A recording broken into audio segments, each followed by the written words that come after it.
Political ഇസ്ലാമിന്റെ അധിനിവേശത്തിന്റെ കാഹളധ്വനി കേരളത്തിൽ മുഴങ്ങിക്കൊണ്ടിരിക്കുകയാണോ? കേരളത്തിലെ സാമൂഹ്യ സാഹചര്യങ്ങളെ, കേരളത്തിലെ വിവിധ മേഖലകളെ നമ്മൾ സൂക്ഷ്മമായി അപഗ്രഥിച്ച് കഴിയുമ്പോൾ തീർച്ചയായിട്ടും അത്തരത്തിലുള്ള ചില അപായകരമായിട്ടുള്ള ചില സൂചനകൾ നമുക്ക് നൽകുന്നുണ്ട്. അതിൻ്റെ ഏറ്റവും വലിയ ഒരു ഉദാഹരണം തന്നെയാണ് കഴിഞ്ഞ 10, 20, 15 വർഷത്തോളമായി കേരളത്തിൽ നടന്നുകൊണ്ടിരുന്ന ഒരു നിശബ്ദമായിട്ടുള്ള പൊളിറ്റിക്കൽ ഇസ്ലാമിന്റെ അധിനിവേശം. അതിൻ്റെ പേരാണ് ഹലാൽ വൽക്കരണം എന്ന് പറയുന്നത്. ഭക്ഷണത്തിൽ ആരംഭിച്ച ആ ഒരു ഹലാൽ വൽക്കരണം കേരള സമൂഹത്തിൻ്റെ സമസ്ത മേഖലകളിലേക്കും വ്യാപിച്ചിരിക്കുകയാണ്. അത് വളരെ ദൂരവ്യാപകമായിട്ടുള്ള ഒരു ഇമ്പാക്റ്റ് തന്നെയാണ് കേരള സമൂഹത്തിൽ മാത്രമല്ല ഒരു മതേതര സമൂഹത്തിൽ ചെലുത്തുന്നത്. ഈ കഴിഞ്ഞ ദിവസം തന്നെയാണ് യോഗി ആദിത്യനാഥ് ഈ ഹലാൽ വൽക്കരണത്തിനെതിരെ ശക്തമായിട്ട് ആഞ്ഞടിച്ചത്. ഈ ഹലാൽ സർട്ടിഫിക്കറ്റിലൂടെ ലഭിക്കുന്ന പണമൊക്കെ രാജ്യവിരുദ്ധ പ്രവർത്തനങ്ങളിലേക്ക് പോകുന്നു എന്ന ഗുരുതരമായിട്ടുള്ള ഒരു ആരോപണം തന്നെ അദ്ദേഹം ഉന്നയിച്ചിരിക്കുന്നു. ഇതിൻ്റെയൊക്കെ ഒരു പശ്ചാത്തലത്തിലാണ് ഈ ഹലാൽ വൽക്കരണം ഒരു മതേതര സമൂഹത്തിൽ ചെലുത്തുന്ന അപകടങ്ങളെപ്പറ്റി നിലപാട് എന്ന ഈ ഒരു പ്രോഗ്രാമിലെ ഇന്നത്തെ എപ്പിസോഡിൽ ഞങ്ങൾ ചർച്ച ചെയ്യാൻ ആഗ്രഹിക്കുന്നത്. ഞാൻ ജോർജി, എന്നോടൊപ്പമുള്ളത് അരുൺ ജോൺ. വളരെ ഗൗരവമേറിയിട്ടുള്ള ഒരു വിഷയം തന്നെയാണ് എന്ന് തുടക്കത്തിൽ പറഞ്ഞതുപോലെ നിലപാട് ഈ പ്രോഗ്രാമിൽ നമ്മൾ ചർച്ച ചെയ്യാൻ പോകുന്നത്. ഈ കഴിഞ്ഞ ദിവസം UP മുഖ്യമന്ത്രി യോഗി ആദിത്യനാഥ് വളരെ ശ്രദ്ധേയമായിട്ടുള്ള എന്നാൽ സെക്കുലർ മാധ്യമങ്ങൾ വിവാദമാക്കിയ ഒരു പരാമർശം നടത്തുകയുണ്ടായി. അതായത് ഈ ഹലാൽ സർട്ടിഫിക്കേഷൻ്റെ മറവിൽ കോടികൾ ചിലർ കൈയടക്കുന്നു, അത് രാജ്യവിരുദ്ധ പ്രവർത്തനങ്ങൾക്കായിട്ട് ഉപയോഗിക്കുന്നു. അപ്പോൾ ഹലാൽ ബഹിഷ്കരിക്കണം എന്ന രീതിയിൽ യോഗി ആദിത്യനാഥിൻ്റെ ഒരു പ്രസ്താവന വരികയുണ്ടായി.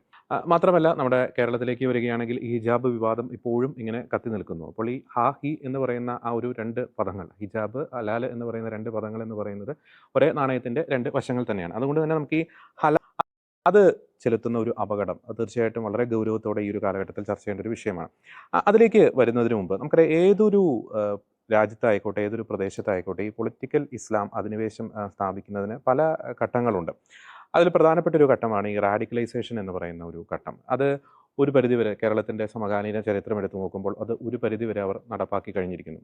രണ്ടാമത്തെ ഒരു ഘട്ടമാണ് റാഡിക്കലൈസ് ചെയ്യപ്പെട്ടവരും ഈ റാഡിക്കലൈസ് ചെയ്യപ്പെടാത്തവരും തമ്മിലുള്ള ഒരു അന്തരം അതിങ്ങനെ നേർത്ത് വന്നുകൊണ്ടിരിക്കുന്നത്, അതും കേരളത്തിൽ നടപ്പാക്കിയിരിക്കുന്നു. ഇനി മൂന്നാമത്തെ അതിഭയാനകമായിട്ടുള്ളൊരു ഘട്ടമാണ് ഈ റാഡിക്കൽ ഇസ്ലാം അല്ലെങ്കിൽ പൊളിറ്റിക്കൽ ഇസ്ലാമിൻ്റെ അജണ്ടകളെ അങ്ങ് സാമാന്യവൽക്കരിക്കുക, അല്ലെങ്കിൽ അത്തരം അജണ്ടകൾ പൊതുസമൂഹത്തിൽ അടിച്ചേൽപ്പിക്കുക. ആ ഒരു ഘട്ടമാണ് ഇപ്പോൾ കേരളത്തിൽ നടന്നുകൊണ്ടിരിക്കുന്നത്. അപ്പോൾ അതിൻ്റെ പശ്ചാത്തലത്തിൽ വേണം നമ്മൾ ഈ ഹിജാബ് വിവാദം, ഈ ഹലാലുമായി ബന്ധപ്പെട്ടുള്ള വിഷയങ്ങൾ നമ്മൾ ചർച്ച ചെയ്യേണ്ടത്.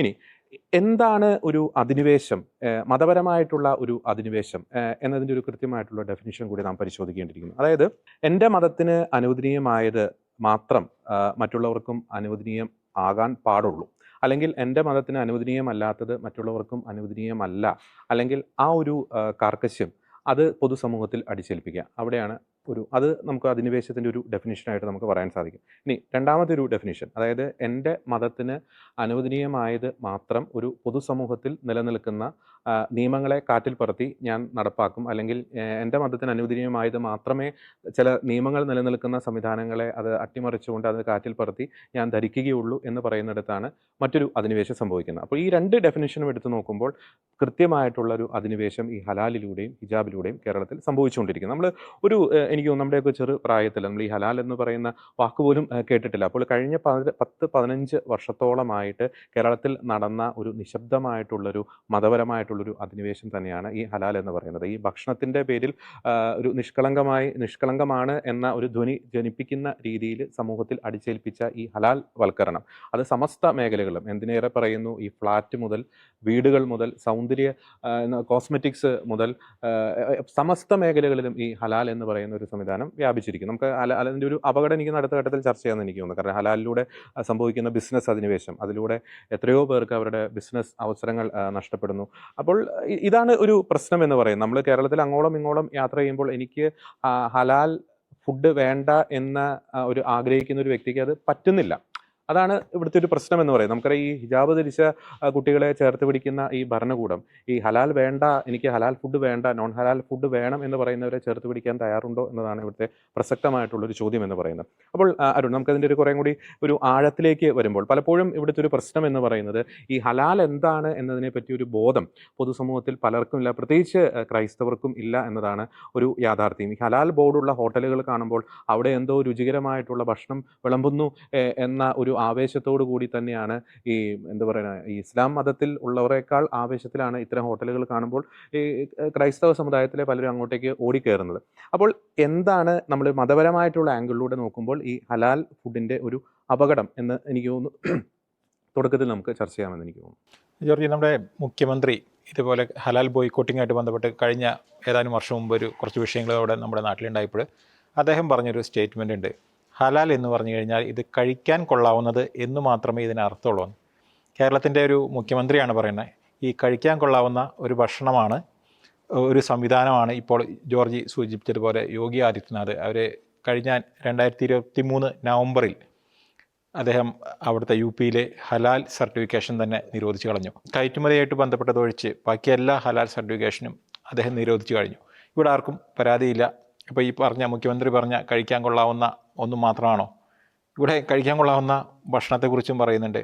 അതോടൊപ്പം തന്നെ ഹലാൽ ഇല്ലാത്ത ഒരു പ്രൊഡക്റ്റ് പോലും ഇല്ലാത്തൊരവസ്ഥയിലേക്ക് നമ്മുടെ രാജ്യം വന്നുകൊണ്ടിരിക്കുകയാണ്. എന്തിനാണ് ഇവർ ഹലാൽ ഇങ്ങനെ അടിച്ചേൽപ്പിക്കുന്നത്? അത് നമുക്ക് രണ്ടാം ഘട്ടത്തിലേക്ക് നമുക്ക് ചർച്ച ചെയ്യാം. ഇനി ഈ ഹലാൽ ക്രൈസ്തവർക്കോ മറ്റു മതസ്ഥർക്കോ അത് കഴിക്കാൻ പറ്റുമോ? അതാണല്ലോ ജോർജി ചോദിച്ച ചോദ്യത്തിൻ്റെ ഒരു അർത്ഥം വരുന്നത്. എന്താണ് ഹലാൽ എന്ന് പറഞ്ഞു കഴിഞ്ഞിട്ട് ക്രൈസ്തവരും ഹൈന്ദവരും അവർ തന്നെ തീരുമാനിക്കുക അത് അവർക്ക് കഴിക്കാവുന്നതാണോ അല്ലേ എന്നുള്ളത്. ഹലാൽ എന്ന് പറഞ്ഞു കഴിഞ്ഞാൽ ഒരു സുബോധമുള്ള, തലയ്ക്ക് വെളിവുള്ള ഒരു മുസ്ലിം അറക്കുന്ന, കാബയുടെ നേരെ തിരിച്ച് ഒരു മൃഗത്തിനെ തിരിച്ച് നിർത്തി കഴുത്തറക്കുന്ന ആ പ്രോസസ്സിനെയാണ് ഹലാൽ എന്ന് പറയുന്നത്. ഇങ്ങനെ അറക്കുന്നതിൽ മാത്രം ഇത് നിൽക്കുന്നില്ല. അവിടെ കൃത്യമായിട്ടൊരു പ്രാർത്ഥന ചൊല്ലുന്നുണ്ട്. അത് ഒരു ദൈവമെന്ന് അവർ കരുതുന്ന ഒരു നാമത്തിലാണ് അവരത് അറക്കുന്നത്. അള്ളാഹുവിൻ്റെ നാമത്തിൽ അറുത്ത മാംസം. ഇതായിരിക്കും കുറച്ചും കൂടി നമ്മുടെ ഡിസ്കഷൻ മുന്നോട്ട് പോകുമ്പോൾ ഇത് മനസ്സിലാക്കാനായിട്ട് കുറച്ചും കൂടി എളുപ്പം. അള്ളാഹുവിൻ്റെ നാമത്തിൽ അറുത്ത മാംസത്തെയാണ് ഹലാൽ എന്ന് പറയുന്നത്. അപ്പോൾ ഹലാൽ സർട്ടിഫിക്കേഷൻ എന്താണെന്ന് ചോദിച്ചു കഴിഞ്ഞാൽ ഇപ്പോൾ ഹോട്ടലിലുണ്ട്. തുടക്കത്തിൽ ഹോട്ടലിൽ മാത്രമായിരുന്നു. ജോർജി സൂചിപ്പിച്ചതുപോലെ ഈ പരിപാടിയൊക്കെ തുടങ്ങിയിട്ട് ഒരു 15 വർഷമേ ആയിട്ടുള്ളൂ. 15 വർഷത്തിൽ കൂടുതലായിട്ടില്ല. ഇവിടെ നിസ്കാര വിവാദം തുടങ്ങിയിട്ടും 15 വർഷമായിട്ടില്ല. ഇവിടെ ഹിജാബ് വിവാദം തുടങ്ങിയിട്ടും 15 വർഷമായിട്ടില്ല. അപ്പോൾ ഈ ചുരുങ്ങിയ വർഷങ്ങൾ കൊണ്ട് ഇവിടെ ചില തന്ത്രങ്ങൾ വന്നു, ഇവിടെ ചില നിർബന്ധങ്ങൾ വന്നു. ഇതെങ്ങനെ വന്നു എന്നതാണ് മുഖ്യം. ഇപ്പോൾ ഈ ഹലാലുമായിട്ട് ബന്ധപ്പെട്ട് മാംസത്തിൽ ഇതിൻ്റെ പ്രശ്നങ്ങൾ നിന്നില്ല.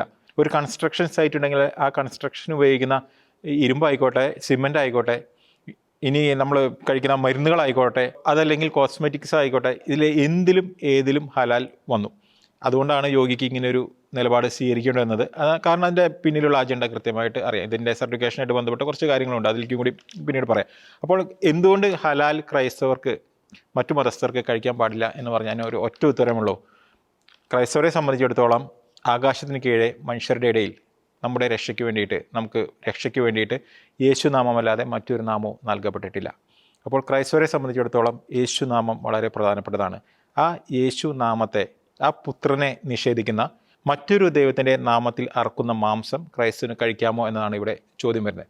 അപ്പോൾ കർത്താവിൻ്റെ നാമത്തെ നിഷേധിക്കപ്പെട്ട ഒരു ഭക്ഷണം, യേശു നാമത്തെ നിഷേധിച്ച ഒരു ഭക്ഷണത്തിലേക്ക് മറ്റൊരു നാമത്തിൻ്റെ ശക്തി വരികയാണ്. ഇപ്പോൾ നമുക്കറിയാം കർത്താവിൻ്റെ നാമത്തിൻ്റെ ശക്തി നമുക്കറിയാം. അതുപോലെ തന്നെ ഈ ലോകത്ത് ഉപയോഗിക്കപ്പെടുന്ന ഏത് നാമത്തിൻ്റെ മേലും കർത്താവിൻ്റെ നാമത്തിന് പകരം വരുന്ന നാമത്തിലെ ഏത് ശക്തിയാണ് പ്രവർത്തിക്കുന്നതെന്ന് പരിശുദ്ധ ബൈബിളിൽ കൃത്യമായിട്ട് പറയുന്നുണ്ട്. അപ്പോൾ ഇത്തരം മാംസം കഴിക്കുമ്പോൾ ക്രൈസ്തവർ കൃത്യമായിട്ട് ശ്രദ്ധിക്കണം. അതുകൊണ്ട് തന്നെയാണ് ഇപ്പോൾ ഇവിടെ കുറച്ച് ദിവസങ്ങളായിട്ട് വിവാദങ്ങൾ ഉണ്ടായിക്കൊണ്ടിരിക്കുകയാണല്ലോ. ഇവിടെ കേരളത്തിലും ഇപ്പോൾ കാസിയൊക്കെ പറയുന്നുണ്ട്, അവർ ഇനി ഇവിടെ ഹിജാബിൻ്റെ ലിസ്റ്റുമായിട്ട്, സ്കൂളുകളുടെ ഹിജാബിൻ്റെ ലിസ്റ്റുമായിട്ട് ഇറങ്ങിക്കഴിഞ്ഞാൽ ഞങ്ങൾ ഹലാൽ ഹോട്ടലുകളും ഞങ്ങൾ ലക്ഷ്യം വയ്ക്കും. ഞങ്ങൾ ഹലാൽ ഹോട്ടലുകളുടെ ലിസ്റ്റ് എടുത്ത് എന്താണ് ചെയ്യേണ്ടതെന്നുള്ള അടുത്ത ഘട്ടത്തിലേക്ക് ഞങ്ങളും കടക്കുന്ന അവർ പറയുന്നുണ്ട്. അപ്പോൾ അവർ ഈ പറയുന്നതിന് പിന്നിലെ ചില തീവ്ര ഇസ്ലാമിക അജണ്ടകൾ, അത് സമസ്തയുടെ പോഷക സംഘടനകളുടെ പേരിൽ പോലും അത് വരുമ്പോൾ അതിനെ എതിർക്കാനായിട്ട് ഇത് തന്നെ വഴിയുള്ളൂ. കാരണം ഇതിൻ്റെ ബിസിനസ് ആ രീതിയിൽ വ്യാപിച്ചെടുക്കുകയാണ്. ഇപ്പോൾ യോഗി പറഞ്ഞത് മാത്രമല്ല, യോഗി പറഞ്ഞു ഈ ഹലാൽ സർട്ടിഫിക്കേഷൻ്റെ പണം എങ്ങോട്ടാണ് പോകുന്നത്. ഹലാൽ സർട്ടിഫിക്കേഷനുമായിട്ട് ബന്ധപ്പെട്ട് 4 സ്ഥാപനങ്ങളാണ് ഇന്ത്യയിൽ ഉള്ളത്. ആ 4 സ്ഥാപനങ്ങളിൽ തന്നെ ചില സ്ഥാപനങ്ങൾ അവർക്ക് കിട്ടുന്ന ഫണ്ട്, ഇത് 25,000 കോടിയുടെ ബിസിനസ്സാണെന്നാണ് യോഗി പറഞ്ഞത് ഇന്ത്യയിൽ. അപ്പോൾ ഇന്ത്യയിൽ 25,000 കോടി, ഈ 25,000 കോടി ഈ സർട്ടിഫിക്കേഷൻ ബോഡിയിലേക്ക് വന്നു. അതായത് രാജ്യത്തിൻ്റെ അംഗീകാരമോ ഏതെങ്കിലും സംസ്ഥാനത്തിൻ്റെ അംഗീകാരമില്ലാത്ത ഒരു സ്വതന്ത്ര ഏജൻസികൾ, ഈ സ്വതന്ത്ര ഏജൻസികളുടെ കയ്യിൽ പോകുന്നു. പലതും മുസ്ലിം സംഘടനകളാണ്. അപ്പോൾ ആ ഫണ്ട് ഇവർ എന്തിനുപയോഗിക്കുന്നു? അപ്പോൾ ഇവിടെ തന്നെ നമ്മുടെ രാജ്യത്ത് തന്നെ നമുക്ക് നോക്കിയാൽ കാണാൻ കഴിയും. മറ്റു രാജ്യങ്ങളിൽ ഇത് കൃത്യമായിട്ട് മത പരിവർത്തനത്തിനും അതുപോലെ തന്നെ ഇസ്ലാമിക റാഡിക്കലൈസേഷൻ, ഇസ്ലാമിക തീവ്രവാദത്തിനുമാണ് അത് കൃത്യമായിട്ട് ഉപയോഗിക്കുന്നത്. ഇവിടെ യോഗ്യം പറയുന്നുണ്ട് ഇത് ഇസ്ലാമിക തീവ്രവാദത്തിന് വേണ്ടി ഉപയോഗിക്കുന്നു. അതേപോലെ തന്നെ ഇവിടെ പല കേസുകൾ വരുന്നുണ്ട്. അത് തെളിയിക്കപ്പെട്ട ഒരു കാര്യമാണ്. അതായത് ഈ സംഘടനകൾ, ഹലാൽ സർട്ടിഫിക്കേഷൻസ് കൊടുക്കുന്ന ഈ സംഘടനകൾ അവരുടെ പണം എടുത്തിട്ട് ഇവിടെ ഇസ്ലാമിക തീവ്രവാദമായിട്ട് ബന്ധപ്പെട്ട് നടക്കുന്ന കേസുകളിൽ അവർ ഈ പണം മുടക്കുന്നുണ്ട്. അപ്പോൾ അവർ ഇതിന് പറയുന്ന ന്യായീകരണം, അവർ ഈ കേസ് നടത്തുന്നത് ഇവർ നിരപരാധികളായതുകൊണ്ടാണെന്നാണ്. അതായത് രാജ്യത്ത് വിധ്വംസക പ്രവർത്തനങ്ങൾ നടത്തിയ തീവ്രവാദികളുടെ കേസ് വാദിക്കാനായിട്ട് ഈ പണം പോകുന്നു. അതേപോലെ തന്നെ ഇവിടെ മതം വളർത്തുന്നതിന് വേണ്ടിയിട്ട് ഈ പണം പോകുന്നു. നിർബന്ധിത മതപരിവർത്തനത്തിന് ഈ പണം പോകുന്നു. തീവ്രവാദത്തിന് ഈ പണം പോകുന്നു. പല വിദേശ രാജ്യങ്ങളിലേക്ക് സക്കാത്ത് എന്ന പേരിലേക്ക് ഈ പണം പോകുന്നു. അവിടുത്തെ റാഡിക്കലൈസേഷൻ പർപ്പസിന് വേണ്ടിയിട്ട് ഈ പണം അയച്ചു കൊടുക്കുന്നു. അപ്പോൾ ഈ പണമൊക്കെ ആരുടെയാ? ഈ നമ്മൾ പലപ്പോഴും പറയാണ്ട് നമ്മുടെ നികുതി കൊടുക്കുന്ന പണം ഇവിടുത്തെ സർക്കാർ സംവിധാനങ്ങൾ കൃത്യമായിട്ട് ഉപയോഗിക്കുന്നില്ലെങ്കിൽ ആ പണം നഷ്ടപ്പെടുന്നത്, നമ്മുടെ പണം നഷ്ടപ്പെടുന്നു, അത് മറ്റുള്ളവരുടെ പോക്കറ്റിലേക്ക് പോകുന്നു, രാജ്യത്തിൻ്റെ നന്മയ്ക്ക് പോകുന്നില്ല എന്ന് പറഞ്ഞതുപോലെ തന്നെ ഈ ഹലാൽ സർട്ടിഫിക്കേഷനിലൂടെ നമ്മുടെ ഹോട്ടലുകൾ, നമ്മുടെ സ്ഥാപനങ്ങൾ, ഈ ഉൽപ്പന്നങ്ങൾ നിർമ്മിക്കുന്നവർ അവരെല്ലാം കൃത്യമായിട്ട് അടച്ചുകൊണ്ടിരിക്കുന്ന പണം, അത് കോടികളുടെ പണം പലതും പോകുന്നത് രാജ്യദ്രോഹ പ്രവർത്തനങ്ങൾക്ക് വേണ്ടിയിട്ട്. എന്തിന് നമ്മൾ ഈ പണം കൊടുക്കണം?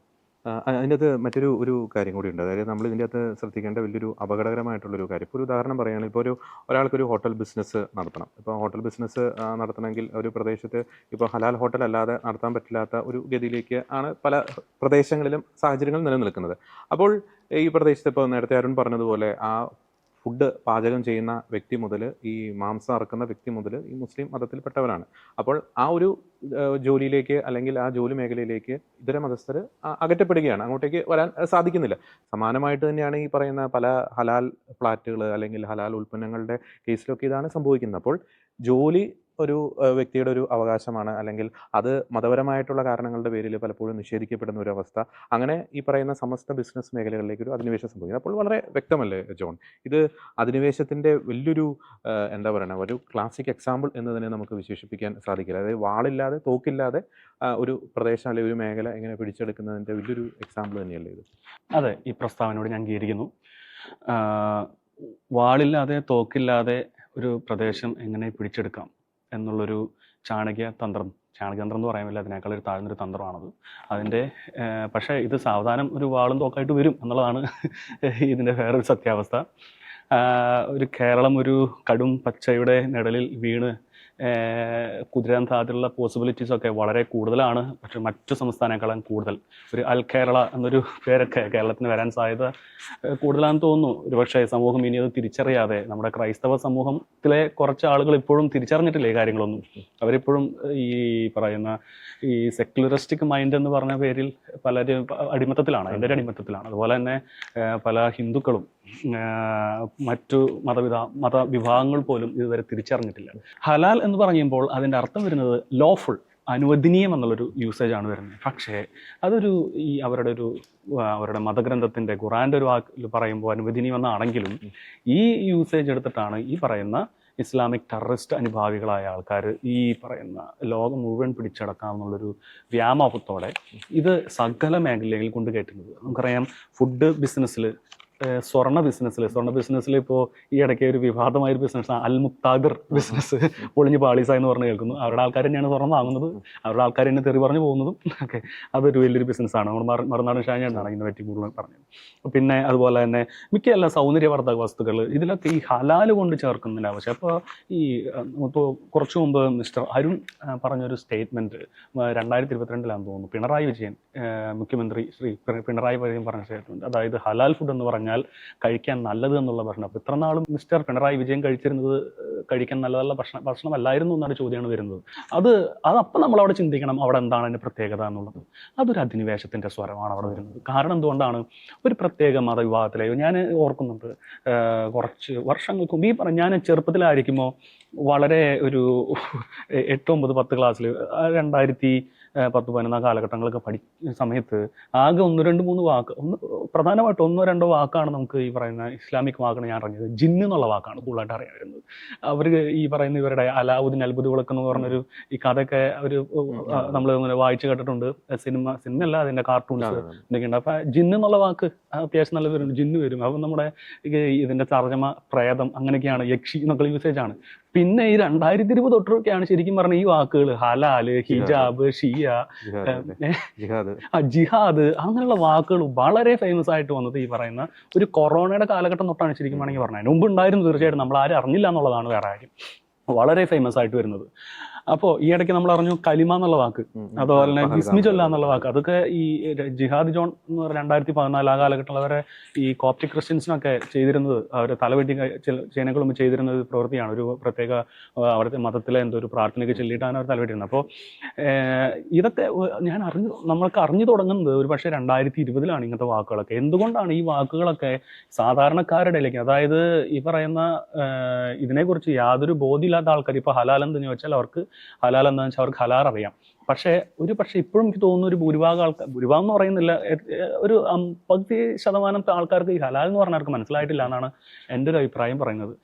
എനിക്ക് ക്രൈസ്തവരായ ധാരാളം ഫ്രണ്ട്സ് ഉണ്ട്, അതുപോലെ അല്ല ക്രൈസ്തവരായിട്ടുണ്ട്. അപ്പോൾ അവർക്ക് ഹലാൽ എന്ന് പറഞ്ഞാൽ പ്രത്യേകിച്ച് അർത്ഥമൊന്നുമില്ല. അവരവിടെ പോയി ഭക്ഷണം കഴിക്കുന്നു, ഹലാൽ എന്ത് ഇല്ലെങ്കിൽ എന്ത്, നമുക്കൊന്നും കുഴപ്പമില്ല, എവിടെ പോയാലും ഭക്ഷണം കഴിക്കുന്നു, അവരുടെ വിശപ്പ് മാറ്റാന്നുള്ളതാണ്. പക്ഷേ ഈ അധിനിവേശ തന്ത്രം അവരറിയാതെ തന്നെ മനസ്സിലാക്കണമെങ്കിൽ നമ്മൾ ഈ പറയുന്ന ചരിത്രത്തിലൂടെ ഒന്ന് പോകേണ്ടതാണ്. അപ്പോൾ നമുക്കറിയാം, ഒരു കുറച്ച് വർഷങ്ങൾക്ക് മുമ്പ് തന്നെ ഇവരുടെ ഈ ബിസിനസ് തന്ത്രം പയറ്റാൻ വേണ്ടി അവർ എന്ത് ചെയ്യുന്നു, ഈ പറയുന്ന മുസ്ലിം ഫാമിലികൾ, തീവ്ര സ്വഭാവമുള്ള ബന്ധത്തിൽപ്പെടുന്ന ആൾക്കാരുടെ ഫാമിലീസ് ആയിരിക്കാം, സാധാരണക്കാരാണെന്ന് എനിക്ക് തോന്നുന്നില്ല. അപ്പോൾ ഇവർ ഈ കടകളിൽ കയറി ലാർജ് ഒരു 10-20, നമുക്കറിയാലേ, അവർക്ക് 1-2 ഗ്രൂപ്പായിട്ട് വരും, അവർക്ക് 1-2-3 ഭാര്യമാരൊക്കെ ആവാമെന്നാണ് അവരുടെ നിയമത്തിലൊക്കെ പറയുന്നത്. ചിലപ്പോൾ അവരങ്ങനെയായിരിക്കും വരുന്നത്. അപ്പോൾ ഒരു വലിയൊരു ജനാവലി തന്നെ ഉണ്ടാവായിരിക്കാം, ഒരു സ്കൂൾ ബസ്സൊക്കെ പോലെ ഒരു വലിയ നമ്പറുള്ള ഏകദേശം 10-20 ആൾക്കാരായിട്ട് അവർ വരുന്നു. വരുന്നതിന് ശേഷം അവർ ഭക്ഷണം ഓർഡർ ചെയ്യുന്നു. ഒരു പക്ഷേ ഈ പറയുന്ന നോൺ വെജ് ആയിരിക്കും, വെജ് ആയിരിക്കും.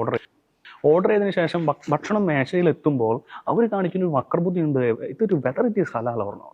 അത് കേരളത്തിൽ മാത്രമല്ല, ഇന്ത്യയിൽ പല സംസ്ഥാനങ്ങളിലും ഉണ്ടായൊരു സംഭവമാണ്. ഇത് ഹലാലാണോ അല്ലയോ നമുക്കറിയാം. 20 പ്ലേറ്റ് എന്നൊക്കെ പറയുമ്പോൾ ഒരു നിസാര എമൗണ്ട് അല്ല. ഒരു ഹോട്ടലുടമയെ പ്രതി നോക്കുമ്പോൾ 20 പ്ലേറ്റ് ഭക്ഷണം, 20 പ്ലേറ്റ് ബിരിയാണി എന്ന് പറയുമ്പോൾ നിസാര ഫുഡ് അല്ല. അത് ഓർഡർ ചെയ്തതിന് ശേഷമാണ് ഇത് ഹലാലാണോ അല്ലയോ എന്ന് ചോദിക്കുന്നത്. എന്നിട്ടാണ് ചോദിക്കുന്നത് ഹലാലല്ല എങ്കിൽ ഞങ്ങൾക്ക് വേണ്ടാന്ന് പറഞ്ഞ് 20 പേര് ഇറങ്ങി പോവുകയാണ്. അതൊരു ഒരു മര്യാദക്കേടല്ലേ ചെയ്യുന്നത്. അതിന്റെ പ്രധാന ഉദ്ദേശം, അവരുടെ ലക്ഷ്യം ഭക്ഷണം കഴിക്കുക എന്നതല്ല. ഭക്ഷണം കഴിക്കുകയായിരുന്നവർ ഭക്ഷണം കഴിക്കുമായിരുന്നു, ഹലാലാണെങ്കിലും അല്ലെങ്കിലും. വിശന്നവൻ അവന് വിശപ്പ് മാറാനുള്ള ഭക്ഷണം കിട്ടിയാൽ മതി എന്നാണ്. പക്ഷെ ഇവിടെ വിശന്നിട്ടല്ല, വിശന്നിട്ട് എല്ലിൻ്റെ അല്ലിൽ കുത്തുമ്പോഴുണ്ടാകുന്ന ഒരു സംഭവമാണ് ഇവിടെ നമ്മൾ കാണുന്നത്. എന്താണ്, ഹലാൽ അല്ലെങ്കിൽ ഭക്ഷണം കഴിക്കാതെ ഒരു മര്യാദയില്ലാതെ കാശ് കൊടുക്കാതെ പോലും പോകുന്നു. അങ്ങനെ എന്ത് സംഭവിക്കും? അങ്ങനെ പല ഇൻസിഡൻസും, ഒറ്റപ്പെട്ട സംഭവം അല്ലാതെ അത് പല ഇൻസിഡൻസും പലപ്പോഴായിട്ട് ആവർത്തിച്ച് വരുമ്പോൾ എന്ത് സംഭവിക്കുന്നു, ഈ പറയുന്ന റെസ്റ്റോറൻറ്റ് ഉടമകൾ, ഹോട്ടൽ ഉടമകളൊക്കെ ഇതൊരു ഹലാൽ ഇല്ലെങ്കിൽ ഒരു വിഭാഗം ആൾക്കാർ ഇപ്പോൾ അവസാന സെൻസസ് എടുത്ത് 2011 സമയത്താണ്. അപ്പോൾ ഈ നമുക്കറിയാം, ഒരു ഹിന്ദു, ഇസ്ലാം, ക്രിസ്ത്യൻ, ജൈൻ, അങ്ങനെ പല വിഭാഗങ്ങളുണ്ടല്ലോ. അപ്പോൾ ഈ മതങ്ങളുടെ ഒരു കണക്കനുസരിച്ച് നോക്കുമ്പോൾ ഹൈന്ദവരാണ് ഏറ്റവും കൂടുതൽ, രണ്ടാമത് നിൽക്കുന്നത് മുസ്ലിംസ് ആണ്, മൂന്നാമത്, നാലാമത് അങ്ങനെയൊക്കെയാണ് പിന്നെ ക്രൈസ്തവർ, അങ്ങനെയുള്ള ആൾക്കാരൊക്കെ ആയിട്ട് വരുന്നത്. അപ്പോൾ ഈ 2011 ശേഷം ഇപ്പോൾ 14 വർഷം കഴിഞ്ഞു, എന്നിട്ട് ഇതുവരെ സെൻസസ് നടന്നിട്ടില്ല. ഈ സെൻസസ് എടുത്തു കഴിഞ്ഞാൽ എന്തായിരിക്കും അവസ്ഥ നമുക്കറിയാം. അപ്പോൾ അതൊക്കെ അവിടെ നിൽക്കട്ടെ. അപ്പോൾ ഈ പറയുന്ന ഒരു വിഭാഗം ആൾക്കാരെ പ്രീണിപ്പിക്കാൻ വേണ്ടി മാത്രം ഭക്ഷണത്തിൽ, അല്ലെങ്കിൽ ഈ ഭക്ഷണം ഹലാലാക്കുക എന്നുള്ളൊരു പ്രത്യേക തന്ത്രം ഈ നമ്മുടെ നാട്ടിൽ നടന്നു വരികയാണ്. ഞാൻ മുമ്പ് ഒരു ഹമാസിന്റെ നമ്മളൊരു നിലപാട് ചെയ്തപ്പോൾ ഞാൻ പറഞ്ഞൊരു വാക്കാണ് ഗ്രാജുവലൈസേഷൻ എന്ന് പറഞ്ഞൊരു വാക്ക് പറഞ്ഞിട്ടുണ്ടായിരുന്നു. അപ്പോൾ ഈ ഗ്രാജുവലൈസേഷൻ വഴി എന്താണ് സംഭവിക്കുന്നത്, ഒരു ചെറിയ നമുക്കറിയാം സ്ട്രാറ്റജിക് ആയിട്ടുള്ള ഒരു പ്രോഗ്രസ് ഈ പറയുന്ന അധിനിവേശത്തിൽ കാണാൻ സാധിക്കും. അപ്പോൾ അതിന്റെ ഭാഗത്തിൽ ഇവർ ഈ പറയുന്ന കടകളൊക്കെ ഈ പറയുന്ന ഹലാൽ എന്നുള്ളൊരു മുദ്ര അടിച്ച് അവർ കൊണ്ടുവരും. അപ്പോൾ ബാക്കിയുള്ള ആൾക്കാർക്ക് ഞങ്ങൾക്ക് ഹലാലില്ലാത്ത ഭക്ഷണം കഴിക്കണം എന്നൊരാൾക്ക് തോന്നി കഴിഞ്ഞാൽ എവിടെ പോയി കഴിക്കാൻ പറ്റും? അപ്പോൾ ഇതെല്ലാം ഇവരുടെ കൊടക്കീഴിൽ കൊണ്ടുവരാനുള്ള ഒരു ശ്രമമാണ് ഈ പറയുന്ന ഹലാൽ എന്ന ഫുഡിന്റെ ഭാഗത്ത് വരുന്നത്. ഇനി പറയുന്നത് വെച്ച് കഴിഞ്ഞാൽ ബിസിനസ് സ്ഥാപനങ്ങളുടെ പേരിലുള്ള ഹലാലാണ് ഈ പറയുന്ന സ്വർണം ഉൾപ്പെടെയുള്ള എല്ലാ പേരിലുള്ള ഹലാൽ. അപ്പോൾ ഈ ഹലാൽ ഇവരെ ഈ പറയുന്ന ഹലാൽ എന്ന് പറയുമ്പോൾ ഞാനൊന്ന് അവരുടെ ഖുറാനിൽ അവരുടെ മതഗ്രന്ഥം ഖുറാനിൽ പറയുന്ന 1-2 കാര്യങ്ങൾ ഞാനിതിൽ ഈ പറയാണ്. ഹലാൽ എന്ന് വെച്ച് കഴിഞ്ഞാൽ അൺഎത്തിക്കൽ ആയിട്ടുള്ള കാര്യങ്ങൾ അല്ലാതെയുള്ള സാധനത്തിനെയാണ് ഈ ഹലാൽ എന്ന് പറയുന്ന വാക്കുകൾ കൊണ്ട് അവർ ഉപയോഗിക്കുന്നത്. അതായത് ഫിനാൻസ് ആയിക്കോട്ടെ, എന്തും ആയിക്കോട്ടെ. അപ്പോൾ അവർ പറയുന്ന കുറച്ച് കാര്യങ്ങൾ, ആൽക്കഹോൾ, ഗാംബ്ലിങ്, വെപ്പൺസ്, അതൊക്കെ അൺഎത്തിക്കലാണെന്നാണ് അവർ പറയുന്നത്. പക്ഷെ പ്രയോഗത്തിൽ വരുമ്പോൾ അതൊക്കെ എത്തിക്കലായിട്ട് അവർ മാറുന്നുണ്ടെന്നാവും. പക്ഷേ അങ്ങനെയാണ് അവർ പറയുന്നത്. അപ്പോൾ ഹലാൽ എന്ന് വെച്ചാൽ എന്താണ്? അപ്പോൾ ഹലാൽ ചെയ്യുന്ന ഒരു പ്രവൃത്തി എന്ന് വെച്ച് കഴിഞ്ഞാൽ ഇവർ ഈ പറയുന്ന ഇവരുടെ വിഗ്രഹമാണോ അല്ലെങ്കിൽ ഇവർ പറയുന്ന ദൈവത്തിനെ പ്രതി, ദൈവത്തിന്റെ നാമത്തിൽ ഇവർ ആ മൃഗത്തിന്റെ തലയിറക്കുന്നു, മക്കയിലെ കാബയുടെ ഡയറക്റ്റ് തലയിറക്കുന്നു. ആ ഒരു ഭക്ഷണത്തിനെയാണ് ഇവർ ഹലാൽ എന്ന് വിളിക്കുന്നത്. ഈ ഹലാൽ ഹലാല് മറ്റുള്ളവർ കഴിക്കേണ്ട ആവശ്യകത എന്താണ് ഇവിടെ ഇരിക്കുന്നത്? അതാണ് അവിടെ ചോദ്യം വരുന്നത്. അവർക്ക് വേണമെങ്കിൽ അവർ ഭക്ഷണം കഴിക്കട്ടെ, അവർ വീടുകൾ ഉണ്ടാകട്ടെ, അല്ലെങ്കിൽ അവരുടെ കടകൾ അവർ വെക്കട്ടെ. ബാക്കിയെല്ലാ കടകളിലും പോയിട്ട് ഞങ്ങൾ ഹലാൽ ഭക്ഷണം വേണമെന്ന് പറഞ്ഞു കഴിഞ്ഞാൽ എങ്ങനെ അത് ഒരു പോസിബിലിറ്റി ആകും? അപ്പോൾ ഒരു സെക്യുലർ സമൂഹത്തിൽ കുത്തിത്തിരിപ്പ് എങ്ങനെയാണ് ഉണ്ടാക്കുന്നത്? ഇപ്പൊ നേരത്തെ ഹിജാബ് ആയിരുന്നു, ഇപ്പൊ അതിന്റെ കൂടെ ഉള്ളതാണ് ഹലാൽ എന്ന് പറഞ്ഞത്. അപ്പൊ കുറച്ച് വാക്കുകൾ നമ്മൾ ഈ പറയുന്ന ഈ ക്രൈസ്തവരായിരിക്കുന്നതും സാധാരണക്കാർ അറിഞ്ഞിരിക്കുന്ന നല്ലതാണ്. ഹിജാബും ഈ നിക്കാബും ബുർക്കയും ഈ പറയുന്ന ഹലാലും അങ്ങനെ കുറെ വാക്കുകളൊക്കെ ഉണ്ടല്ലോ, കലിമയും. അപ്പൊ ഇന്നാള് ഞാൻ കേട്ടായിരുന്നു നമ്മുടെ പഹൽഗാമിലെ അപകടത്തിന് ശേഷം ഞാൻ കണ്ടൊരു വീഡിയോ ആണ്. അറ്റ്ലീസ്റ്റ് അത് പല ഈ സാധാരണക്കാരും മുസ്ലിങ്ങളല്ല ആൾക്കാർ പറഞ്ഞ വീഡിയോ ആണ്. നമുക്ക് കലിമ പഠിച്ചിരിക്കുന്നത് ഒരു പക്ഷെ നന്നായിരിക്കും. എപ്പോഴായിരിക്കും ഈ സർക്കാരിന്റെ ഭരണം കാരണം നമുക്ക് കലിമ ചൊല്ലേണ്ടി വരിക എന്നുള്ളതൊക്കെ അങ്ങനത്തെ ഒരു അവസ്ഥയിലേക്ക് കേരളം മാറിക്കൊണ്ടിരിക്കുകയാണ്. അപ്പോൾ ഈ അവസ്ഥയിൽ ഈ ഹലാൽ എന്ന് പറയുമ്പോൾ അത് അവരുടെ പ്രത്യേക എന്ന് പറഞ്ഞ രാഷ്ട്രീയ കുതന്ത്രത്തിന്റെ പിന്നിലുള്ള വലിയൊരു പുക മറയാണെന്ന് പറയാം. അപ്പോൾ ഈ മറ ഉപയോഗിച്ചിട്ടാണ് ഇവരെന്ത് ചെയ്യുന്നത്? ഇവരുടെ ബിസിനസ് തന്ത്രം വളർത്തുകയും ആ പണം ഒരു പക്ഷേ തീവ്രവാദ ആക്രമണങ്ങൾക്ക് തീവ്രവാദത്തിന് വേണ്ടി അവർ ഉപയോഗിക്കുന്നില്ല എന്ന് പറയാൻ സാധിക്കില്ല. ശ്രീ യോഗി ആദിത്യനാഥ് അങ്ങനെ പറഞ്ഞിട്ടുണ്ടെങ്കിൽ തീർച്ചയായിട്ടും അങ്ങനെ ഒരു പോസിബിലിറ്റി ഇല്ല എന്ന് ഒരിക്കലും പറയാൻ സാധിക്കില്ല. പിന്നെ എന്തിനു വേണ്ടിയിട്ടാണ് ഇവർ പറയുന്ന ഹലാൽ എന്നുള്ള കാര്യം മിക്ക കച്ചവടക്കാര്യത്തിന് മുമ്പിൽ അടിച്ചേൽപ്പിക്കുന്നത്? ബിസിനസ് അതിന് ഒരുപക്ഷെ അതിന് കൂട്ടുനിൽക്കുന്നത് ഈ പറയുന്ന ഒന്നും അറിയാത്ത സാധാരണക്കാരാണ് എന്നായിരിക്കാം എന്നെ ഒരു ചിന്ത. കാരണം അവരുടെ ഭാഗത്തൊരു പക്ഷേ ഈ ഹലാലല്ലേ, കുഴപ്പമില്ല, പക്ഷെ അതിലൂടെ സാധാരണ എല്ലാ വസ്തുക്കളും ഹലാലായിട്ട് മാറുന്നു എന്നുള്ളൊരു കാര്യമാണ് നമുക്ക്. അതേസമയം കടും പച്ച കളറുള്ള സാധനങ്ങളൊക്കെ ആയിട്ട് മാറുന്നു എന്നുള്ളതാണ് ഏറ്റവും വലിയൊരു ദുരന്തമായിട്ട് കേരളത്തിൽ വന്നു പോയിച്ചിരിക്കുന്നത്. അത് കറക്റ്റാണ്. കാരണം എന്ന് വെച്ചാൽ നമുക്കറിയാം എന്ത് പ്രവർത്തിക്കും അത് ആത്യന്തികമായിട്ട് വേണ്ട ഒരു അടിസ്ഥാനം എന്ന് പറയുന്നത് ഈ ഫണ്ടിങ് ആണ്. അപ്പോൾ നമ്മൾ ഈ കഴിഞ്ഞ ഒരു 15 വർഷം ഈ പൊളിറ്റിക്കൽ ഇസ്ലാമിൻ്റെ സ്ട്രാറ്റജി എടുത്ത് നോക്കുമ്പോൾ അവരുടെ ഫണ്ടിങ്ങിൻ്റെ അടിത്തറ അവരങ്ങ് വിപുലപ്പെടുത്തി. ഈ ഹലാൽ ബിസിനസ്സിലൂടെ ഒരു പാരലൽ എക്കണോമി അങ്ങ് ക്രിയേറ്റ് ചെയ്തു. അതിനുശേഷമാണ് നമ്മൾ ഓരോ കാര്യങ്ങൾ സൂക്ഷ്മമായിട്ട് പരിശോധിച്ച് കഴിയുമ്പോൾ അത്തരം സംവിധാനങ്ങളിൽ നിന്ന് ലഭിച്ച പണം ഉപയോഗിച്ചാണ് പിന്നീട് അവരുടെ പല അജണ്ടകളും നടപ്പാക്കുന്നത്. ഇപ്പോൾ ജോൺ പറഞ്ഞതുപോലെ ഇപ്പോൾ മുസ്ലിം മതവിശ്വാസിക്ക് തീർച്ചയായിട്ടും അവർക്ക് ഹലാൽ കഴിക്കാനുള്ള അവകാശമുണ്ട്, ഹിജാബ് ധരിക്കാനുള്ള അവകാശമുണ്ട്, അവരുടെ മതവിശ്വാസ പ്രകാരമുള്ള എല്ലാ കാര്യങ്ങളും ചെയ്യാനുള്ള 100% അവകാശമുണ്ട്. അത് തീർച്ചയായിട്ടും അവകാശമുണ്ട്, അതിലാരും ഒരു എതിർപ്പും പറയത്തില്ല. പക്ഷേ ഒരു പൊതു ഇടങ്ങളിൽ അത് അടിച്ചേൽപ്പിക്കാൻ നോക്കുമ്പോഴാണ്, അല്ലെങ്കിൽ അവർക്ക് അനുവദനീയമായത് മറ്റുള്ളവർക്കും അനുവദനീയമാകാൻ പാടുള്ളൂ എന്ന് പറയുന്നിടത്താണ് അവിടെ പ്രശ്നം ഇരിക്കുന്നത്. ചില നിയമങ്ങളെ കാറ്റിൽ പറത്തി തങ്ങളുടെ മതപരമായിട്ടുള്ള വസ്ത്രങ്ങൾ ധരിച്ചേ മതിയാകൂ എന്ന് പറയുന്നിടത്താണ് അവിടെ പ്രശ്നം ഇരിക്കുന്നത്. അവരുടെ മതപരമായിട്ടുള്ള ആചാരങ്ങൾ പിന്തുടർന്നോട്ടെ, അവരുടെ ആരാധനാലയങ്ങളിൽ, അവരുടെ പ്രൈവറ്റ് സ്പേസുകളിൽ, അവരായിരിക്കുന്ന ഇടങ്ങളിൽ. പക്ഷേ ഒരു നിയമത്തെ കാറ്റിൽ പറത്തി ഒരു കാര്യം അടിച്ചേൽപ്പിക്കുമ്പോഴാണ് അവിടെ പ്രശ്നം ഉദിക്കുന്നത്. ഞാൻ ഒരു ഉദാഹരണം കൂടി പറയുകയാണ്. ഇത് എങ്ങനെയാണ് ഇതിൻ്റെ മറവിൽ ഒരു അധിനിവേശം നടന്നതെന്നോ നമ്മൾ ഇതിനു മുമ്പ് 1 വർഷം മുമ്പ് ചെയ്ത നിലപാടിലും അക്കാര്യം സൂചിപ്പിച്ചതാണ്. നമുക്കറിയാം ഇപ്പോൾ യൂറോപ്പിൽ സംഭവിച്ചിരിക്കുന്ന ഒരു അധിനിവേശപരമായിട്ടുള്ള പ്രവണതയുടെ അതിൻ്റെ റൂട്ടിലുള്ള ഒരു ചരിത്രം എടുത്ത് നോക്കുമ്പോൾ ഒരു കാലഘട്ടത്തിൽ ഈ മധ്യപൂർവേഷ്യൻ രാജ്യങ്ങളിൽ നിന്ന്, ഇസ്ലാമിക ഭൂരിപക്ഷ രാജ്യങ്ങളിൽ നിന്ന് ഈ ചീപ്പ് ലേബർ അതിൻ്റെ ഫോമിൽ അവിടേക്ക് ചില കൂട്ടം ആളുകൾ എത്തുന്നു. അതല്ലെങ്കിൽ ഈ അവിടെ നിന്നും ഈ അഭയാർത്ഥികളുടെ രൂപേണ ചില കുടുംബങ്ങളൊക്കെ എത്തുന്നു. അപ്പോൾ അവരുടെ ആതിഥേയത മര്യാദ മൂലം യൂറോപ്യന്മാർ അല്ലെങ്കിൽ അവിടുത്തെ തദ്ദേശീയരായിട്ടുള്ള ജനങ്ങൾ അവരെ സ്വീകരിക്കുന്നു. അങ്ങനെ അവർ 2 കാലിൽ നിൽക്കാവുന്ന ഒരു സ്റ്റേജിലെത്തുന്നു. അങ്ങനെ 2 കാലിൽ നിൽക്കാവുന്ന ഒരു സ്റ്റേജിലെത്തി കഴിയുമ്പോഴാണ് അവർ തദ്ദേശീയരായിട്ടുള്ള ജനങ്ങളോട് പറയുന്നത്, ഞങ്ങളുടെ മതവിശ്വാസ പ്രകാരം ഞങ്ങൾക്ക് ഹലാൽ ഭക്ഷണം മാത്രമേ പാടുള്ളൂ, പക്ഷേ എന്ത് ചെയ്യാൻ സാധിക്കും, ഇവിടെയൊന്നും ഹലാൽ ഭക്ഷണം ഞങ്ങൾക്ക് ലഭിക്കുന്നില്ല, അങ്ങനെ അറക്കുന്ന വ്യക്തികളെ ഞങ്ങൾക്ക് കാണാൻ സാധിക്കുന്നില്ല. അപ്പോൾ തദ്ദേശീയരായിട്ടുള്ള യൂറോപ്യന്മാർ വലിയൊരു അബദ്ധം കാണിച്ചു. എന്നാൽ ഒരു കാര്യം ചെയ്യും, നിങ്ങളുടെ നാട്ടിൽ നിന്ന് ഇങ്ങനെ അറക്കുന്ന വ്യക്തികളെ, ഈ ഹലാൽ അറക്കുന്ന കശാപ്പുകാരെ നിങ്ങൾ കൊണ്ടുപോകാമെന്നും പറഞ്ഞ് അങ്ങനെ അവരുടെ വീട്ടിൽ നിന്നും അവരുടെ ബന്ധുക്കളെയും അവരെല്ലാവരും ഇങ്ങനെ കൊണ്ടുവന്നു. അവിടെ ഈ ഹലാൽ മാംസം അങ്ങനെ വ്യാപിക്കുന്നു. അങ്ങനെ പയ്യെ ഓരോ കുടുംബങ്ങളായിട്ട് ഇതിൻ്റെ മറവിൽ, ഈ ഹലാൽ ബിസിനസ്സിൻ്റെ മറവിലേക്ക് അവിടെ വരുന്നു. അങ്ങനെ ഒരു അധിനിവേശം സംഭവിക്കുന്നു. അപ്പോൾ വളരെ കൃത്യമായിട്ടുള്ള അജണ്ട ഇതിൻ്റെ പിന്നിലുണ്ടെന്നത് വളരെ വ്യക്തമാണ്. ജോൺ നേരത്തെ സൂചിപ്പിച്ചതിൽ ഒരു കാര്യം കൂട്ടിച്ചേർക്കാനുണ്ട്. അതായത് കലിമ പഠിച്ചാൽ മാത്രം കാര്യങ്ങൾ നടക്കുന്നത് എനിക്ക് തോന്നുന്നില്ല. കാരണം പഹൽഗാമിലെ ഇവരുടെ വസ്ത്രം അഴിച്ചു നോക്കിയതിന് ശേഷമാണ് അവർ കൂട്ടക്കൊല നടത്തിയത്. അപ്പോൾ പല കാര്യങ്ങളും കൂടി നമ്മൾ അങ്ങനെ ചെയ്യാൻ പോവുകയാണെങ്കിൽ ചെയ്യേണ്ടി വരും. രണ്ടാമത്തെ കാര്യം ജോർജ് സൂചിപ്പിച്ചിരുന്നല്ലോ, അതായത് യൂറോപ്പിൽ നടന്ന സംഭവം. അതായത് ഇവർ ഈ കശാപ്പുകാരെ അവിടേക്ക് കൂട്ടിക്കൊണ്ടുവന്നതിൻ്റെ ടെക്നിക്കാണ് ജോർജ് പറഞ്ഞത്. പക്ഷേ ഇപ്പോൾ ഇവിടെ ഇന്ത്യയിൽ ഹലാൽ സർട്ടിഫിക്കേഷനിൽ നടക്കുന്നത് അത് കൃത്യമായിട്ട് അതിൻ്റെ കാര്യങ്ങൾ പഠിച്ചവരും അതിനെക്കുറിച്ച് അറിയാവുന്നവരും അവരുടെ സൈറ്റിൽ തന്നെ നോക്കിയാൽ, നമുക്ക് ഈ ഹലാൽ സർട്ടിഫിക്കേഷൻ കൊടുക്കുന്ന അവരുടെ സൈറ്റിൽ തന്നെ കൃത്യമായിട്ട് അവർ പറഞ്ഞിട്ടുള്ള കാര്യങ്ങൾ നോക്കി കഴിഞ്ഞാൽ ഇത് ഇവിടെയൊന്നും നിൽക്കില്ല. ഒരു കശാപ്പുകാരനിൽ ഇത് നിൽക്കുന്നില്ല. അതായത് ഇവർക്ക് ഒന്നുകിൽ ഹലാൽ മാംസത്തിൽ ഈ കാര്യം നിർത്താമായിരുന്നു. പക്ഷേ ഹലാൽ മാംസം എന്തുകൊണ്ടാണ് മുസ്ലിമുകൾ നിർബന്ധമാക്കണമെന്നുള്ളത് അവരുടെ തന്നെ ചില മത പണ്ഡിതന്മാരും അവരുടെ വെബ്സൈറ്റുകളിൽ പോയി നമുക്ക് കാണാൻ കഴിയും. അതായത് മുസ്ലിം സമൂഹത്തിൻ്റെ കയ്യിലേക്ക് ബിസിനസ്, ഈ മേഖലയുള്ള മാംസ മേഖലയുള്ള ബിസിനസ് വരാൻ ഇതാണ് വഴി എന്നുള്ളത് അവരുടെ തന്നെ റിപ്പോർട്ടുകളിൽ നമുക്ക് നെറ്റിൽ നോക്കിയാൽ കാണാൻ കഴിയും. അവിടെ നിന്ന് മാറി ഹലാൽ സർട്ടിഫിക്കേഷൻ മാംസത്തിനും പുറത്തേക്ക് വരുമ്പോൾ അവിടെ ശ്രദ്ധിക്കേണ്ട ഒരു കാര്യമുണ്ട്. അവിടെ കൃത്യമായിട്ട് അവരുടെ മാനുവലുകളിൽ നമ്മൾ നോക്കിക്കഴിഞ്ഞാൽ ഈ ഒരു ഉദാഹരണം പറയുകയാണെങ്കിൽ ഇപ്പോൾ ഒരു മെഡിസിൻ ആണെന്നേക്ക്, ആ മെഡിസിൻ ഹലാൽ സർട്ടിഫൈഡ് മെഡിസിനായി ഇവർ കഴിക്കുള്ളൂ എന്ന് നിർബന്ധം. ഹലാൽ സർട്ടിഫിക്കേഷൻ ഉണ്ടെങ്കിലേ കഴിക്കുള്ളൂ. ഹലാൽ സർട്ടിഫിക്കേഷനുള്ള മെഡിസിൻ കഴിക്കണമെങ്കിൽ ഈ ഹലാൽ സർട്ടിഫിക്കേഷനുള്ള മെഡിസിൻ്റെ റോ ഇൻഗ്രീഡിയൻസ് അത് എവിടെ നിന്ന് വരുന്നു, അതാണ് പ്രധാനമായിട്ട് വരുന്നത്. അപ്പോൾ അതിൻ്റെ പോകുന്ന വഴികളിൽ എന്ന് പറഞ്ഞു കഴിഞ്ഞാൽ ഇതിൻ്റെ പിന്നിൽ പ്രവർത്തിക്കുന്ന വ്യക്തികളുണ്ട്, ഇതിൻ്റെ പിന്നിൽ വർക്ക് ചെയ്യുന്ന ലേബേഴ്സ് ഉണ്ട്, ഇതിൻ്റെ പിന്നിലുള്ള ഇൻഗ്രീഡിയൻസ് ഉണ്ടാക്കുന്ന സ്ഥലങ്ങളുണ്ട്. ഈ സ്ഥലങ്ങളിലെല്ലാം ഹലാൽ ആയിരിക്കണം, ഇതാണ് അതിൻ്റെ നിബന്ധന. എന്ന് പറഞ്ഞാൽ ഇവർ പറയും എവിടെ നിന്നുള്ള ഇൻഗ്രീഡിയൻസ് ആണ്, എവിടെ നിന്നുള്ള റോ മെറ്റീരിയൽസ് ആണ് നിങ്ങൾ ഉപയോഗിക്കേണ്ടതെന്ന് ഈ സർട്ടിഫിക്കേഷൻ ബോഡി ഒരു ലിസ്റ്റ് കൊടുക്കും. ആ ലിസ്റ്റ് കൊടുക്കുന്നിടത്തു നിന്ന് മാത്രമേ സാധനങ്ങൾ വാങ്ങാൻ പറ്റുള്ളൂ. ചുരുക്കി പറഞ്ഞു കഴിഞ്ഞാൽ ഫുൾ ബിസിനസ് നമ്മൾ ഉദ്ദേശിക്കുന്ന ഈ മാംസോ കശാപ്പുകാരനുമായിട്ട് ബന്ധപ്പെട്ട് നിൽക്കുന്നതല്ല, അറവശാലയായിട്ട് ബന്ധപ്പെട്ട് നിൽക്കുന്നതല്ല. ഈ ഇന്ത്യയിൽ നടക്കുന്ന എല്ലാ ബിസിനസ്സിൻ്റെയും പിന്നിൽ ഇതിൻ്റെ ഹലാലിൻ്റെ കരാളഹസ്തം വരികയാണ്. അപ്പോൾ ഒരു വിഭാഗത്തിന് മാത്രം ബിസിനസ്, ഒരു വിഭാഗത്തിന് മാത്രം ഈ ബിസിനസ്സിൻ്റെ പണം, ഈ പണം വന്നിട്ട് രാജ്യത്തിന് നന്മയാണോ ഉണ്ടാക്കുന്നത്, രാജ്യത്തിന് ദോഷമാണോ ഉണ്ടാക്കുന്നത്?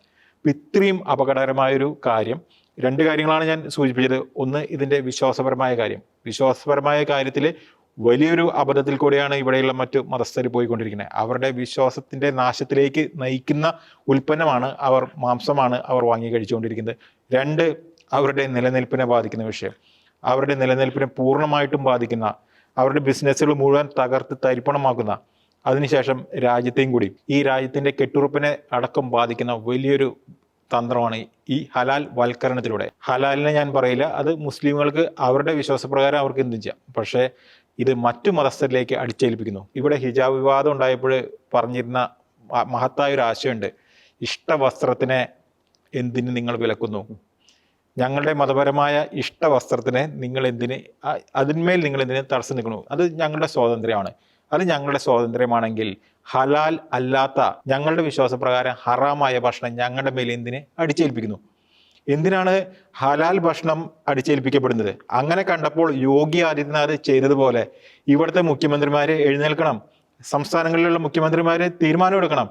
അവർ പറയണം ഹലാൽ ആർക്കാണോ വേണ്ടത് അത് അവർക്ക് മാത്രമായിട്ട് അത് പരിമിതപ്പെടുത്തിയേ തീരൂ, അത് മറ്റു മതസ്ഥരുടെ മേലെ അടിച്ചേൽപ്പിക്കാൻ നിങ്ങൾ വരരുത്. അത് രാജ്യത്തിൻ്റെ ഭരണാധികാരികൾ ആ തീരുമാനം എടുക്കേണ്ട സമയം അതിക്രമിച്ചു കഴിഞ്ഞിരിക്കുകയാണ്. അല്ലെങ്കിൽ ഞാൻ മുമ്പ് പറഞ്ഞ എല്ലാ അപകടങ്ങളും ഈ രാജ്യത്തിനെ കാത്തിരിക്കുന്നുണ്ട്. ഇവിടെ നമുക്ക് സസ്യാഹാരം ലഭിക്കുന്ന ഭക്ഷണശാലകളുണ്ട്. അതേപോലെ ഹലാൽ തന്നെ മസ്റ്റായിട്ട് വേണം എന്നുള്ളവർക്ക് മാത്രമായിട്ട് അവർ ബോർഡ് വയ്ക്കട്ടെ, ഹലാൽ മാംസം ലഭിക്കുന്ന, അതിനേക്കാളും മറ്റുള്ളവർക്കും കൂടി മനസ്സിലാക്കാൻ പറ്റുന്ന ഒരു ഭാഷ, ഇത് അള്ളാഹുവിൻ്റെ നാമത്തിൽ അറുത്ത ശുദ്ധമായ മാംസം ലഭിക്കുന്ന കട എന്ന് വെച്ച് കഴിഞ്ഞാൽ മറ്റുള്ളവർക്ക് ആ ഭക്ഷണശാലയിൽ കയറണമോ വേണ്ടയോ എന്ന് അവർക്ക് തന്നെ തീരുമാനിക്കാം. ജോർജ്, ഒരു കാര്യം കൂടിയും പറഞ്ഞ് അവസാനിപ്പിക്കുകയാണ്. ഇപ്പോൾ ഈ ചർച്ച നടക്കുമ്പോൾ ഇതിൻ്റെ ഇടയിൽ കമൻറ്റ് വരും, നിങ്ങൾ എന്തിനാണ് ഹലാൽ ഭക്ഷണം കഴിക്കണേ, നിങ്ങൾക്ക് നോൺ ഹലാൽ കഴിച്ചോളെ, ഞങ്ങൾക്ക് മാത്രമേ ഹലാൽ നിർബന്ധമുള്ളൂ എന്ന് പറഞ്ഞു. അപ്പോൾ ഈ ഹലാൽ ഹലാൽ അല്ലാത്തൊരു ഭക്ഷണം കിട്ടാതെ വരുമ്പോൾ മറ്റുള്ളവർ എന്ത് ചെയ്യണം? ഇതാണ് ഇവിടുത്തെ ചോദ്യം.